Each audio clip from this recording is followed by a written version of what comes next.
Salam hemme, men Magtymul Gurtdeliw, Xitaydaky okuyan taleplerin biri. Şugun men çykyş etmemin sebäbi meni Türkmenistanyň raýat hökmünde arada goýan bir mesele bar.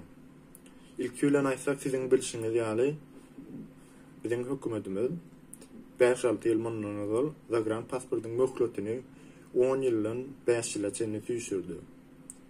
Ondan soňra universitetlerin spisek diýip bir spisek çykdy.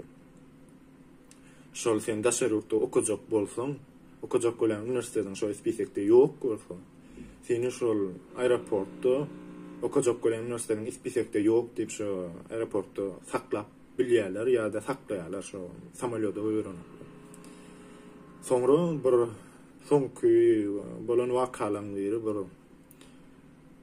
Türkmenistanyň hökümetiniň haýyşy boýunça Türkiýe şo Türkmenistanyň raýatlaryna wizasyz girişi ýatyrtdy.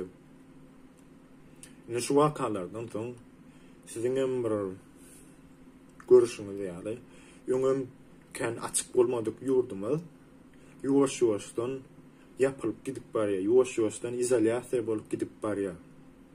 Men ala detýän meselede şol, biziň ýurdumyzyň izolýasiýa bolup gitmegi. Ondan vatandaşlar sizin pikir edip görün.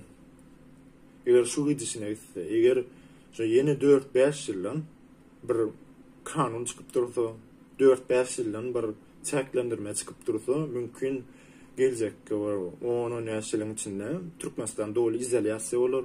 Mümkün gelecek ki 10-10 yaşılın içinde biz Türkmenistan'a erkin girip, erkin çıkmak hukumatlarına mahrum boluruz.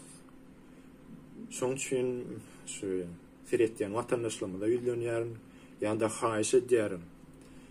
Eger sizem izolasiýada ýaşamak islemeýän bolsaňyz, gelin heniz wagtymyz baka, arzaýalyň video çekeliň bilen şu mesele ünsi çekeliň. Iň bolmanda gelin ilk başda bir maslahat edip görelim. Biz nädip kanuny ýol bilen Türkmenistanyň izolasiýa tarap gitmegini saklap bileriz.